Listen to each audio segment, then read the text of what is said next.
Buenas noches, mi nombre es Ladilcer Vanegas. Voy a realizar la presentación del parcial del segundo corte de la área de estadística descriptiva presentado al docente Héctor David Bejarano.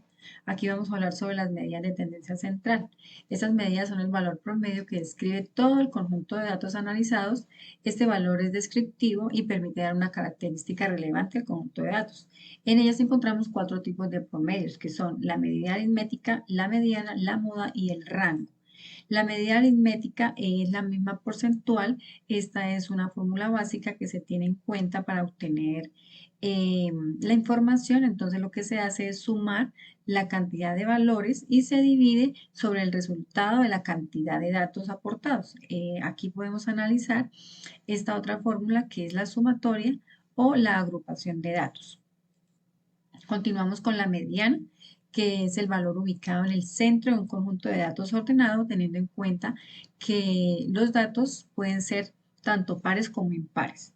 Esta es la fórmula de la mediana, que es igual al número de datos más 1 dividido en 2. Cuando hay números impares, entonces lo primero que se debe hacer es organizar los datos de menor a mayor y luego se realiza la fórmula.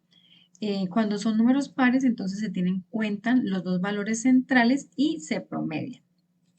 Aquí continuamos con la moda. Entonces, la moda es una de las medidas que se realiza cuando el valor se repite varias veces. En ella encontramos las fórmulas para calcular. Entonces, aquí podemos encontrar cuando se puede hacer básicamente cuando se ve el número repetido o cuando hay datos agrupados de acuerdo a esta fórmula. Aquí tenemos en cuenta que esta medida es la única medida que se calcula para datos tanto cualitativos como cuantitativos.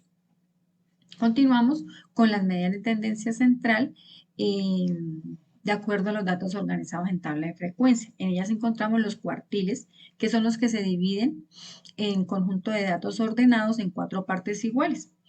En ellas encontramos los deciles, que son los números que se dividen en secuencia de datos de a 10 partes porcentuales iguales. Y los centiles, que son los valores que se dividen en el conjunto de datos dispuestos en orden de a 100.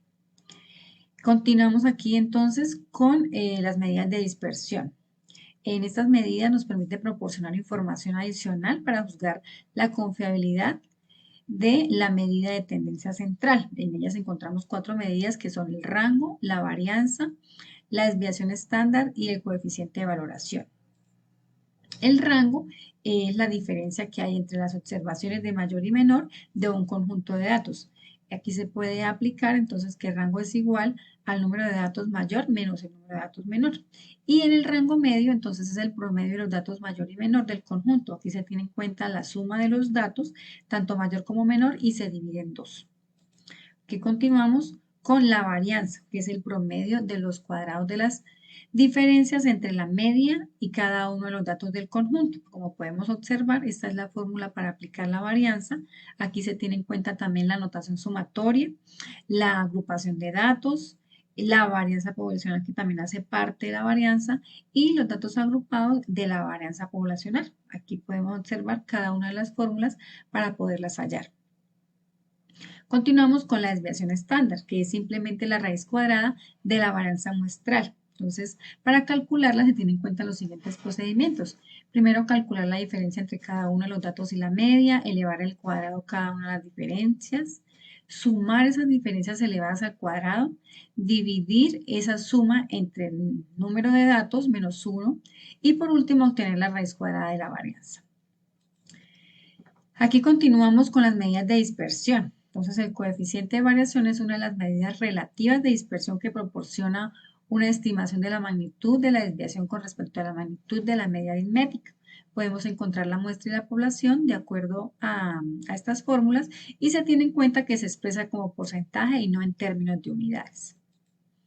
Continuamos con las medidas de simetría, que es la distribución de datos que nos permiten aproximar un porcentaje. Entonces, en ellas encontramos la curva simétrica que aparece acá. Cuando es una curva simétrica positiva va a la derecha y cuando es una negativa va a la izquierda. Por último, entonces encontramos las medidas de apuntamiento de kurtosis, que es la representación del cuarto momento de la media que da cuenta de la altura de la curva. Entonces aquí podemos hallar la fórmula para calcular este tipo de frecuencia y se tiene en cuenta que si el coeficiente de apuntamiento es igual a 3, la distribución es normal o mesacúrtica, que esto significa que la agrupación de datos de valores centrales es medio.